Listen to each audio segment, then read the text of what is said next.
pues, creo yo, con todo lo que ha sido la actuación singular de la gente del Alto. Sí, evidentemente la ciudad del Alto presenta varias particularidades. Quizás una de ellas es que a nivel social y político prefigura los acontecimientos importantes que puede haber en el país. Esto, por supuesto, desde que se convirtió en ciudad, desde que el asentamiento que hubo fue tomando importancia. Seguramente porque congrega personas fundamentalmente de origen rural, pero también muchos migrantes. Hay que notar que los mineros, después de la relocalización, se asentaron mayormente en esta ciudad. Entonces hay una serie de hechos que hacen del Alto una especie de termómetro, ¿no es cierto? Y para mostrar cuál es el sentimiento, el sentir, digamos, de la población boliviana, pero al mismo tiempo es un exponente. Es ahí donde se manifiesta con mayor intensidad y con mayor antelación ciertas tendencias políticas, y fue el caso de lo que sucedió en 2003. Sabemos que la revuelta empezó, digamos, en el área rural, y todos tenemos en memoria la muerte de la niña en Huarizata, por ejemplo, es uno de los casos que está justamente ahora en pleito y en esta demanda que tienen en Estados Unidos contra Sánchez de Lozada, pero lo importante ha sido que esto se amplificó, digamos, en el Alto.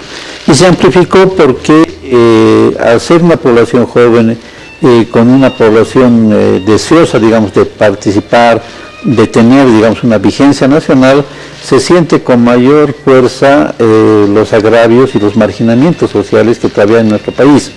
Y la gente, con un espíritu rebelde, amplifica, digamos, una protesta, un sentimiento que es justo. Entonces, de esa manera se fueron juntando varios elementos que desencadenaron una radicalización fuerte en la ciudad del Alto el año 2003 y que, como todos sabemos, culminaron justamente con el abandono del poder por parte de Sánchez de Lozada. Pedro, la tasa de crecimiento demográfico de la ciudad del Alto corresponde a flujos migracionales de origen rural, donde miles de hombres y mujeres llegaron hasta el Alto, guiados por las promesas de mejores servicios, por ejemplo, mejores oportunidades económicas. En este momento, en la ciudad del Alto también hay mucho extranjero, hay mucho peruano, hay mucha gente del Oriente que está viviendo en la ciudad del Alto. Sí. Sucede lo que pasa con toda población nueva y en plena expansión, atrae una diversidad de población, atrae población internacional, atrae una migración interna boliviana, pero el aspecto central de movilidad de población corresponde todavía a la población de origen rural, que es la que le da el carácter, que es la que da la tónica, digamos, sustancial que pueda tener el Alto. Aproximadamente el 21 o 30%, 21%, que fue la última encuesta que yo leí de Equipos Mori, decía que el 21% de los pobladores salteños habían nacido en el Alto. Y el resto son migrantes. Ahora, otro dato que me llamó la atención, son muy pocos los hijos de padres alteños también ahí. Sí. Vemos ahí, constatamos un tema muy interesante de identidad. Contrariamente a lo que se piensa, la identidad no viene de los ancestros, de los antepasados que hay. La identidad es algo que se vive, que se asume, ¿no es cierto? Y la identidad es siempre un hecho contemporáneo. Entonces, puede ser cualquiera la procedencia de las personas que vienen al Alto, que llegan a habitar al Alto, lo que les impregna es una característica especial que tiene la ciudad y que los identifica como alteños. Entonces eso hace, digamos, que a pesar de que muchos de los actuales habitantes del Alto, sus padres no son originarios de esa ciudad, ellos asumen, digamos, una característica y una identificación con una identidad que la conocemos todos como el Alto de la ciudad de La Paz. Cuando hablas del aspecto rural, por ejemplo, ese gran componente, cuando hablamos del año 2003, con la guerra del gas, obviamente no puedo dejar de mencionar el 2007, cuando hubo el cabildo sobre la sede no se mueve, fue impresionante la cantidad de gente que se movió, gente pero convencida de lo que decía en la ciudad del Alto. Estamos hablando de un movimiento indígena aymara como impulsor de este levantamiento, ¿o es? Sí, ¿sí? El Alto sirve, es muy importante porque sirve para poder desmantelar ciertas ideas establecidas que se tienen. Una de esas ideas es como si el habitante aymara fuese de una naturaleza proclive, digamos, a la separación, a una especie de autonomía, a desmarcarse de una identidad nacional. Parece ser que es todo lo contrario. O sea, en el Alto hay un crisol de civismo, si podríamos llamarlo así, de nacionalidad, que va, digamos, hacia una preocupación por tener, digamos, una vigencia total y global de todo lo que existe en Bolivia. El hecho de que en el Alto se haya puesto, digamos, haya sido, digamos, este gran evento, digamos, de masas que fue de ratificar, digamos, la paz, digamos, Bolivia como un Estado unitario, hay que verlo como un deseo de poder mantener, digamos, el carácter del país, el carácter.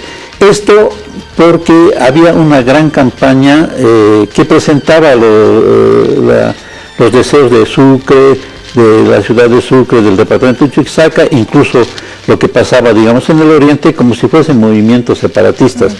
Entonces, ahí hubo un manejo malo de la información, ¿no es cierto?, evidentemente, y la ciudad de Alto reaccionó rápidamente. Reaccionó como, digamos, como una persona preocupada de que aquello en lo que está fuera a disgregarse, y hubo, digamos, un deseo fuerte de mantener una unidad nacional, aun cuando sea, digamos, con muestras de centralismo. Entonces, evidentemente, sí las cosas, digamos, van en un sentido de dar mayores participación a los pobladores del Alto, este deseo de bolivianidad puede alcanzar niveles diferentes. O sea, este nivel, digamos, de acentrada unidad nacional obedece, digamos, a la carestía, obedece, digamos, a la situación difícil que todavía vive en el Alto. Situaciones, digamos, mucho más compartidas, muestran también el otro aspecto, que es de diversidad, y que favorecer, digamos, otras identidades a nivel nacional no presenta necesariamente un peligro para la unidad. Pero en ese momento sí. Sabemos además que fue en un momento de enfrentamiento político y que el gobierno tuvo que manejar, digamos, ciertos elementos para consolidarse en el poder. Entonces habría que ver todo ese movimiento del Alto, no en su aspecto negativo, digamos, sino como un aspecto, digamos, de salvaguardia, de unidad y de integración de todos los que componen Bolivia. ¿Y su lucha por la descolonización? Exactamente, ahí también el Alto nos sirve harto. Es un gran referente, ¿no? Claro, y para poner en su justa medida lo que sería una descolonización.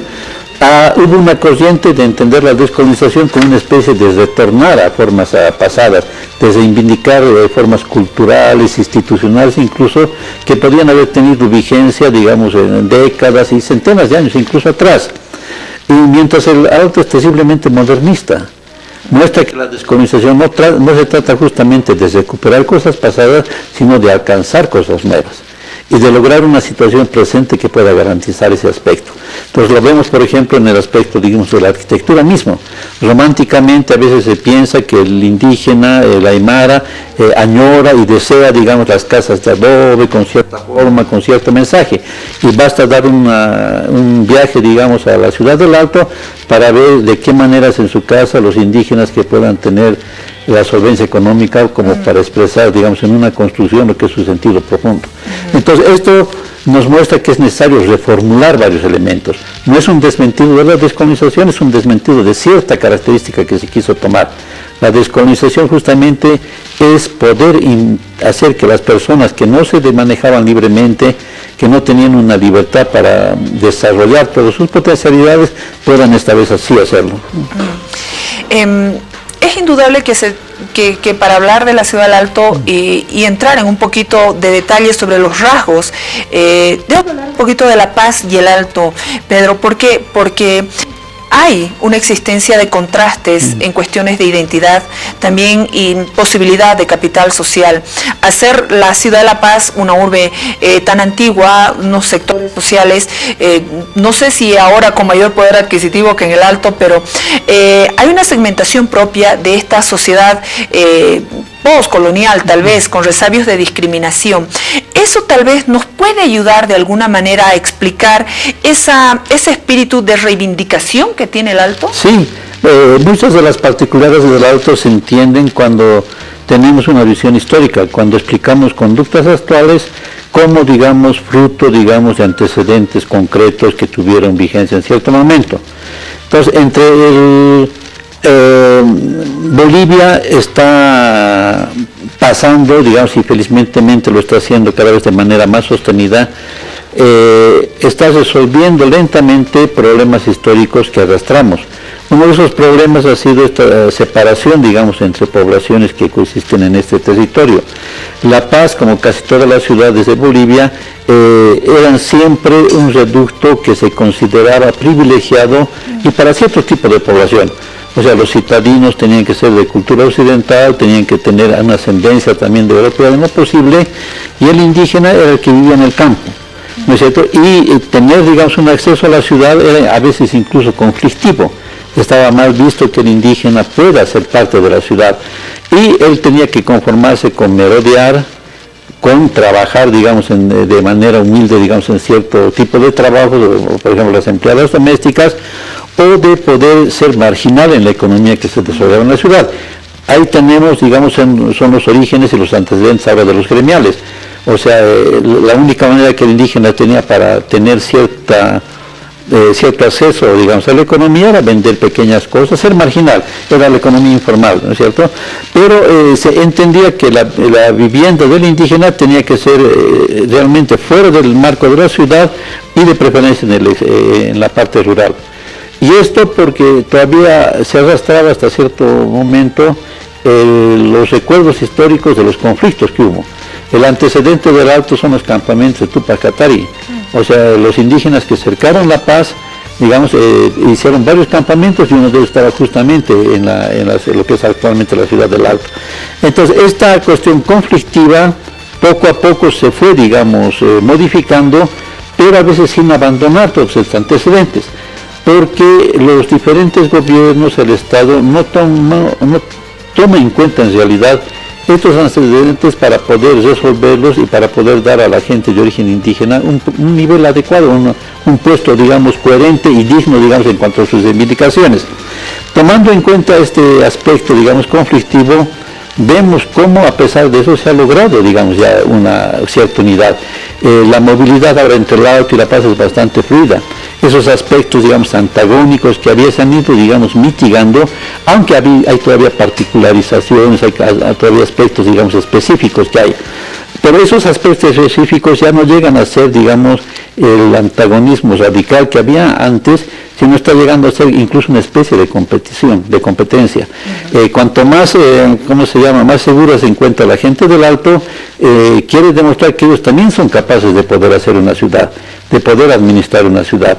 O sea, y de ahí viene el deseo del Alto de ser una alcaldía aparte, porque al principio, recordemos, era parte de la alcaldía de la ciudad. Entonces es un deseo de ver que la Aymara, el migrante, esa identidad nueva que se está formando en el Alto, es capaz de administrarse y es capaz de lograr un desarrollo, y a partir de ahí coexistir con todo lo que hay en Bolivia.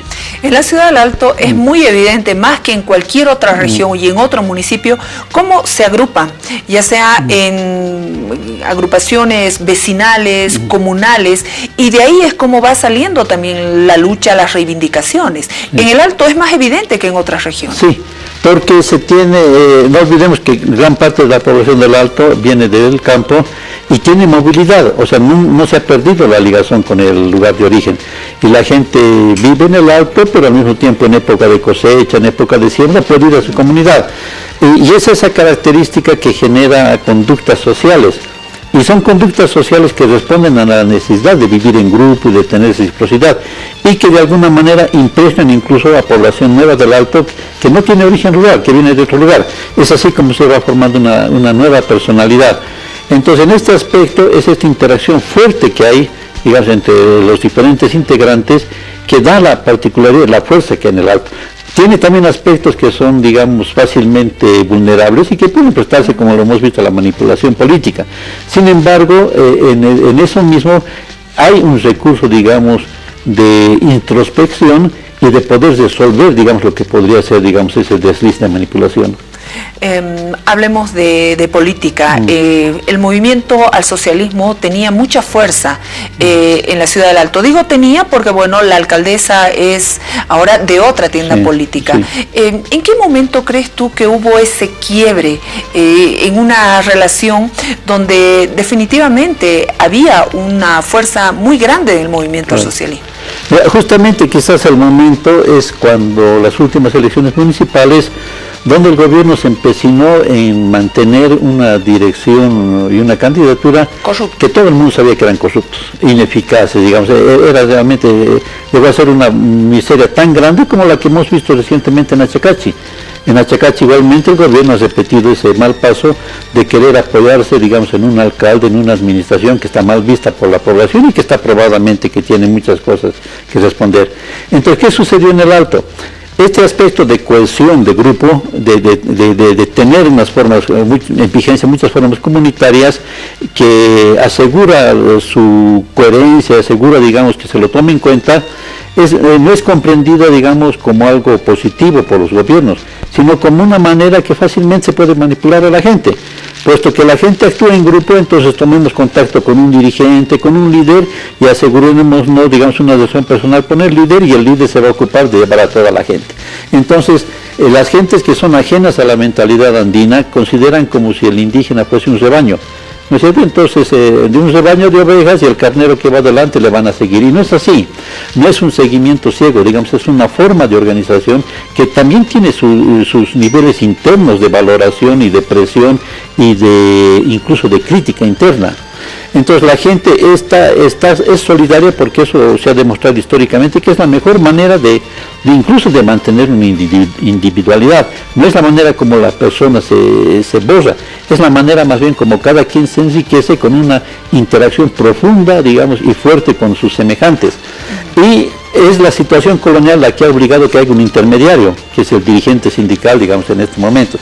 Entonces, como hay una situación política de colonialidad, el dirigente, digamos, el intermediario lentamente se desgaja del grupo y empieza a velar sus propios intereses y empieza a buscar acumular poder, acumular dinero y cada vez frustrando más la expectativa que tenía la base.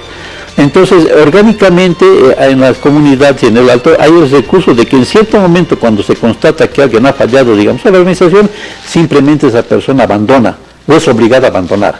El problema surge cuando esa persona debería abandonar, pero hay un poder superior, en este caso el Estado, que lo mantiene porque le conviene, porque piensa que de esa manera va a seguir teniendo, digamos, la adhesión de la gente.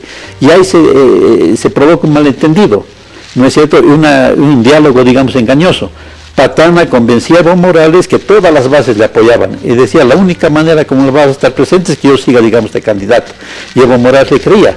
Y no daba atención el presidente ni el gobierno a que había una tremenda descomposición y que el poblador del Alto, el indígena, el aymara, es capaz también de detectar, es capaz de tener un criterio propio y que tiene sus recursos para frenar esos aspectos. Entonces la población se dio cuenta de que el gobierno simplemente apoyaba lo peor.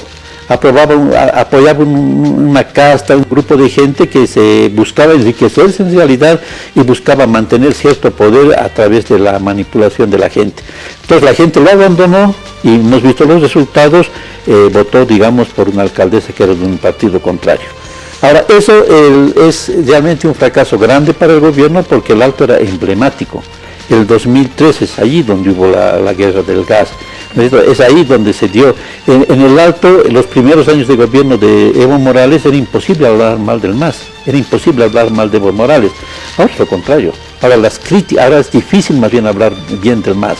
Es decir, el gobierno, al no tener una comprensión política correcta de la situación y al no haber cambiado esta situación colonial y haberse escudado siempre en este grupo de dirigentes corruptos, ha perdido gran parte del crédito que tenía en esta población. Pedro, muchísimas gracias por acompañarnos. Ha sido tan importante tu presencia, hablar de la identidad de los alteños, esa visión histórica, sociológica sobre el comportamiento de este movimiento indígena aymara, todo lo que ha ocurrido en el 2003 precisamente, esta lucha por la descolonización, que en uno de los lugares que precisamente los tenemos como referente es en la Ciudad del Alto. Te agradezco muchísimo por haber venido. Te agradezco por la invitación. Gracias. Nos vamos a ir a la pausa, por favor. Aguárdenos unos segundos. Hay demandas de los ciudadanos salteños, hay necesidades que han sido identificadas por los vecinos, hay asambleas vecinales, se debaten. ¿Cuántas demandas son satisfechas? ¿Cuántas no? ¿Quién es mejor para reflejarnos estas inquietudes que los periodistas que durante mucho tiempo cubren en la Ciudad del Alto? Aguárdenos, por favor, enseguida regresamos. En instantes vuelve la programación de TVU.